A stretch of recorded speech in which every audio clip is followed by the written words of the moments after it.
आपका बहुत बहुत स्वागत है। हम आ गए हैं अपने 10th एक्सपेरिमेंट में, जो कि है विजुअल क्लिफ एक्सपेरिमेंट। अभी तक आपने 17 एक्सपेरिमेंट के बारे में काफी सारी जानकारी ली। अब हम 18th एक्सपेरिमेंट की बात करेंगे। इसमें क्या हुआ था, developed by Eleanor Gibson and Richard Walk, है ना। इसमें हम पता लगाएंगे कैसे डेप्थ परसेप्शन बच्चों में होता है कि नहीं होता है, और साथ में कि कैसे नॉन वर्बल कम्युनिकेशन का रोल होता है। उसके पहले हम ये जान लें जो सेटअप है विजुअल क्लिफ, इसे विजुअल क्लिप बोला जाता है। इसमें क्या होता है, ये जो चेक पैटर्न है ये यहाँ से है, ये नीचे यहाँ पे भी लगा है और ये नीचे फ्लोर में भी लगा है। ऊपर ओवरऑल ग्लास लगी है, बच्चों को यहाँ पे खड़ा किया जाता है, बोला जाता है उधर जाओ, उधर उसकी मार आती है। लेकिन वो जहाँ जाने यहाँ तक आता है फिर सोचता है यहाँ पे गिर जाएगा, तो वो जाता है नहीं जाता है, यही सब एक्सपेरिमेंट है। They tested their idea by placing each infant on a visual cliff। ये देखो बच्चे को visual cliff में रख दिया, ठीक है, with their mother calling for them at the end of class table। दूसरे साइड में जो उसकी माँ है उसको बुला रही है। Half of the glass table had a checkered pattern underneath to make a shallow side।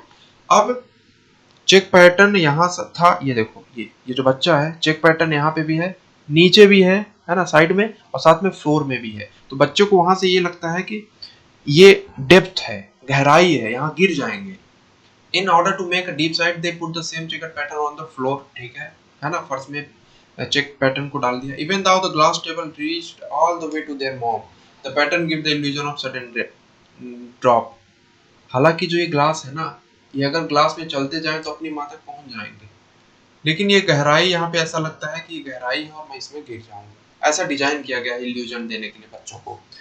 36 infant को लिया गया बिटवीन 6 to 14 मंथ, मतलब 6 से 14 महीने तक के बच्चे थे। रिजल्ट क्या हुआ कि 36 में से 27 out of 36 crawled across the cliff with no problem. वो मतलब एक तरफ से दूसरी तरफ चले गए।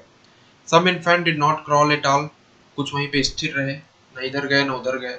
Researchers believe that this was because they were unsure of the drop, है ना। उनको पता नहीं था कि हम गिरेंगे नहीं गिरेंगे। Some infants patted the glass but still would not crawl। कुछ अपने पाँव जो थे उसमें मारते थे, वहां से चेक करते थे कि इसके आगे गड्ढा है, गिर जाएंगे या हम वहां तक पहुंच सकते हैं। तो पाँव को वहां पे थपथपाए, चेक किया, लेकिन वो आगे नहीं बढ़ते थे, कुछ बढ़ भी जाते थे। यहाँ पे रिजल्ट क्या आया कि depth perception develop when baby is begin crawling. Depth perception यही हुआ ना कि उनको गहराई की समझ आ गई है। तो बच्चों में गहराई की समझ आ जाती है जब वो थोड़ा सा बड़े हो जाते हैं। Facial expression of mother play important role. आप जब वीडियो दिखाऊंगा तो आपको पता चलेगा कैसे जो मदर का नॉन वर्बल कम्युनिकेशन है, मतलब चेहरे के थ्रू बच्चे पहचान जाते हैं कि मुझे जाना चाहिए नहीं जाना चाहिए, ठीक है। लर्निंग्स, आपके लिए लर्निंग्स बड़ी इंपॉर्टेंट है। Children need precautions and supervision. देखो पहली बात तो यही है कि बच्चों को पता ही नहीं रहता करना क्या है नहीं करना है, वो दूसरों पे टिका रहता है। तो अटैचमेंट के बारे में हमने हेलो मंकी पे जो एक्सपेरिमेंट था उस पर हमने बात कर ली थी। यहाँ पे है कि उनको प्रिकॉशन एंड सुपरविजन दोनों चाहिए माँ का बाप का। It strengthen the bond between parents and kid. देखो यहाँ पे जो ये एक्सपेरिमेंट हुआ उससे क्या हुआ, पता चला कि जो बच्चा है वो माँ पे विश्वास करता है नहीं करता है। अगर माँ खुश है, माँ बुला रही है उसको, तो बच्चों को विश्वास है कि मुझे कुछ नहीं होगा, तो बच्चा चला गया। लेकिन माँ पे अगर विश्वास नहीं है वहाँ पे, है ना, माँ खुश है आ जाओ फिर भी नहीं जा रहा है, मतलब कि यहाँ पे बॉन्डिंग कमजोर है, बच्चा विश्वास नहीं कर पा रहा है माँ पे, तो बॉन्ड पे काम करना है। तो इस पे भी थोड़ा सा इसने इशारा किया इस स्टडी ने। Depth perception and avoidance of dropping of clip looks biological and product of experience. देखो यहाँ पे दोनों चीजें हैं। ये आप नहीं कह सकते कि जो बच्चा है वो केवल बाहर से ही सराउंडिंग से डेप्थ परसेप्शन सीखा या फिर उसके जेनेटिक में था। यहाँ पे दोनों है। हो सकता है कई बार वो गिरा भी हो इसलिए वो समझ गया है, या फिर हो सकता है कि हम हमारे अंदर एक इंस्टिंक्ट आती है कि हमें अपने जीवन को बचाना पड़ता है ना। बच्चा खुद भी भूखा रहता है तो हल्ला करता है, रोता है, क्यों? कोई सिखाया क्या? नहीं, क्योंकि उसको पता है कि अगर जिंदा रहना है तो खाना है, तो ऐसे ही गिरना नहीं है वरना मैं मर जाऊंगा। तो ये दोनों बायोलॉजिकल है और उसका खुद का भी एक्सपीरियंस है। अब आपके लिए क्वेश्चन है, do children behave similarly? Observe. ऐसी स्थिति में देखिए बच्चों को, जहाँ पे बच्चे कुछ काम कर रहे हो आप उनको डिस्टर्ब मत करिए, बस उनको ऑब्जर्व करिए ये कर क्या रहा है। आप सच में आपको बहुत कुछ सीखने को मिलेगा उनसे। बस सीखने की नजर से देखना उनको ये मत कहना तू ये मत कर, उनको बस देखना। Do you know what other basic survival mechanism in babies, है ना। जैसे उसको जिंदा रहने के लिए खाने की जरूरत होती है ना, तो वो खुद उसमें मैकेनिज्म रहती है कि वो रोने लगता है। ये सर्वाइवल मैकेनिज्म होती है। यहाँ पे वो गिरना नहीं चाहते क्योंकि जानता है गिर जाऊंगा तो खत्म हो जाऊंगा। तो जो मैकेनिज्म है, ऐसी कई सारी जो मैकेनिज्म है हमारे जीवन में हम में होती है। चाहे कोई टेंशन आ जाए तो कैसे हम रिप्रेस कर देते हैं सबकॉन्शियस माइंड में कि हमें वो याद ना आए। ऐसे अन्ना फ्राइड को आप सर्वाइवल मैकेनिज्म के द्वारा जो है उनको पढ़िए।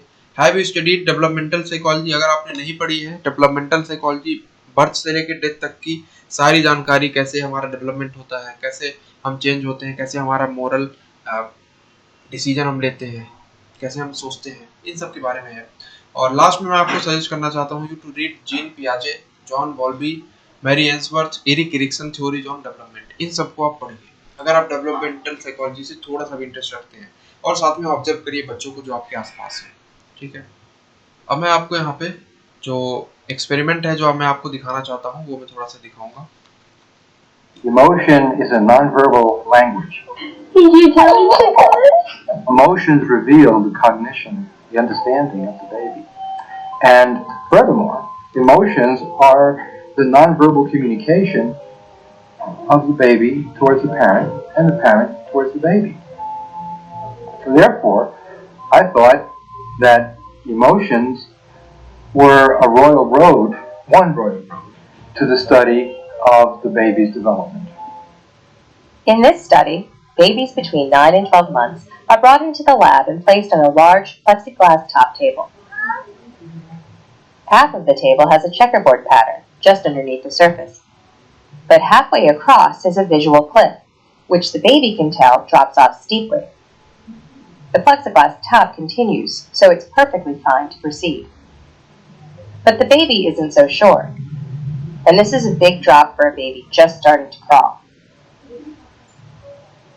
She wants to get across to get the toy, but she's cautious and looks to the opposite end of the table where her mother is.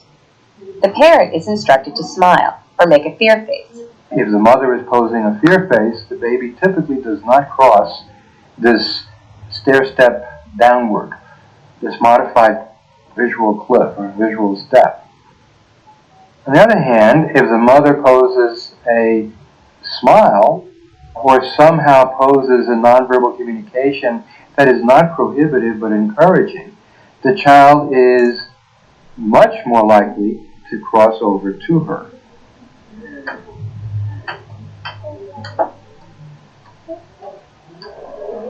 This particular study demonstrates the role of nonverbal communication in determining the child's behavior in uncertain contexts.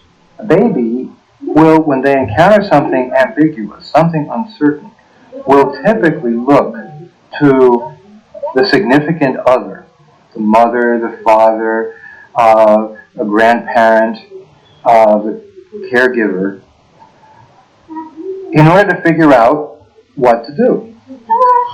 So by 11 to 12 months of age, the baby is already doing what all of us do when something unusual happens. We look around to figure out how other people are reacting. दोस्तों आपने देखा visual Cliff experiment, कैसे बच्चे अपनी माँ पे विश्वास करते हैं तो जाते हैं, नहीं विश्वास करते तो नहीं जाते। खुद भी वो डिसाइड कर लेते हैं कि जाना है या नहीं जाना है। नॉन वर्बल कम्युनिकेशन का क्या रोल होता है बिहेवियर में। आई होप आपको ये सब बातें समझ आई होंगी। और यहाँ से जो 18 एक्सपेरिमेंट है साइकोलॉजी के वो ख़त्म होते हैं। उम्मीद है कि आपको मैंने जैसा शुरुआत की थी, अब जब मैं छोड़ रहा हूँ तो शायद आपको और ज़्यादा मैं दे के छोड़ रहा हूँ, ज़्यादा चीज़ें आपको मैं सिखा पाया हूँ। अच्छा लगेगा अगर आप अपने फीडबैक मेरे ईमेल में देंगे। आप सबको बहुत बहुत धन्यवाद। ये है मेरा यूट्यूब चैनल हिमांशु तिवारी नाम से। ईमेल है मेरा तिवारी हिमांशु 223@gmail.com 223, है ना। और इंस्टा है, इंस्टा पे आप मेरे डीएम कर सकते हैं अगर आपने पोस्ट लिया है और आप मुझसे बात करना चाहते हैं, कॉन्टेक्ट करना चाहते हैं तो ये इंस्टाग्राम आईडी आपके लिए है। इंस्टा तिवारी हिमांशु 122 122। ठीक, मैं सच में बहुत आभारी हूँ आप लोग का कि आप लोग अभी तक मेरे साथ बने रहे और मैं आपको कुछ दे पाया। हम फिर मिलेंगे नए एक्सपेरिमेंट के साथ, साइकोलॉजी में और मज़ेदार बातें करेंगे, सीखेंगे। आगे आने वाले जितने भी लोग हैं जो इस कोर्स को देखेंगे। आप सबको मैं शुभकामनाएं देता हूँ कि आप ऐसा स्टेप लिए हैं जिससे आप अपना और दूसरों का जीवन में कुछ ना कुछ वैल्यू ऐड करेंगे और एक बेटर ह्यूमन बीइंग आप बन के निकलेंगे।